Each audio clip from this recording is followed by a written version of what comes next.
Өзгеріс ойдан басталады. Шынар Әбілда аудармаларынан. Бақытты әйел. Егер тұрмыстағы әйел жасына қарамастан бақытты көрінсе, сол үшін оның күйеуінің қолын алу керек. Әйелдің жайнауы азаматының арқасы. Ол әйелін қитұрқы мінезімен шаршатпағаны. Қара жұмыстың бәрін асыл жарының мойнына асып қоймаған. Бейпіл, боқтық сөздерді айтпағаны. Әйелін сынамағаны. Ауыр сөз айтпағаны. Дауыс көтермегені.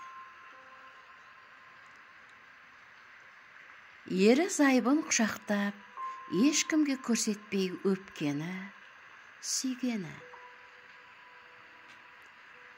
Әрдайым мақтап, істегеніне алғыс айтып отырғаны.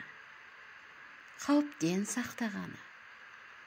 Көңілі көншімеген, алабұртқан сәттерінде қасынан табылып, жұбатқаны. Ықыласты қамқорлығының арқасында жайдары әйелге ие болды. 40-тан асқан кезде бұл қатты білінеді.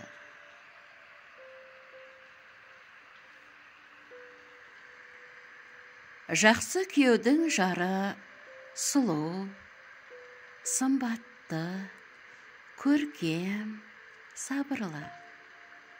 Қашан көрсең, күлімсіреп отырады. Немесе үй ішінде бірдеңе тындырып жүреді. Яки азаматымен қол ұстап, кешкі серуенге шығады. Ал басқа күйеулер оларды көргенде қызғанады. Неге менің әйелім осындай емес дейді. Әйелді күте алған ғана қадіріне жетеді. Әйеліңді тұлпарыңдай бапта, қымбат көлік сияқты аяла. Жай адам ретінде құрметте.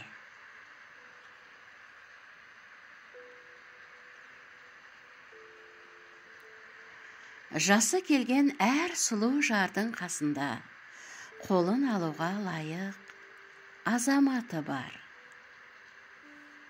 Әрине, жалғыз ігілікті сұлулар да бар.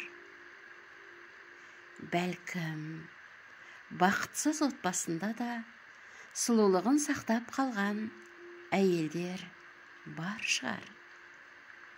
Мен әлі ондайларды көрмедім.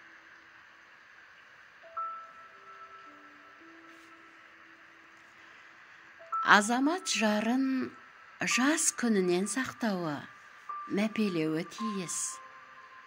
Сонда жылдар өте келе, ол сұлу да көркем болып сақталады. Елдің бәрі әйелден жолы болыпты дер. Болса, болған шығар. Жолы болғаннан гөрі, адамгершілігі бар күйеудің әйелдің қадіріне жетуі ғой. Әйелдің сыртқы әлпеті мен мінезі ерінің көрсеткен жақсылығына тәуелді. Қандай сөз естігеніне, қандай сезімді бастан кешкеніне байланысты. Жылы сөзден әйел нұрланып, жасарады.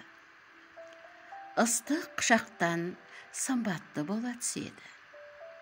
Байқатпай өпкенде сұлу да мейірімді болып кетеді. Жасы келген жардың түрінен күйеуінің жақсы, жаман екендігін байқауға болады. Қасынан кімді көргісі келетінін ерлер өздері таңдайды. Сұлуды ма, мұстанды ма? Әйелге мейірім мен жылы құшақ қана керек. Жылы сөз бен қолдау қажет. Басқасын кешіреміз. Махаббат үшін басқасының бәрін кешіруге болады. Авторы Анна Кирьянова. Аударған Шынар Әбілда, оқыған мен Бибі Гүл.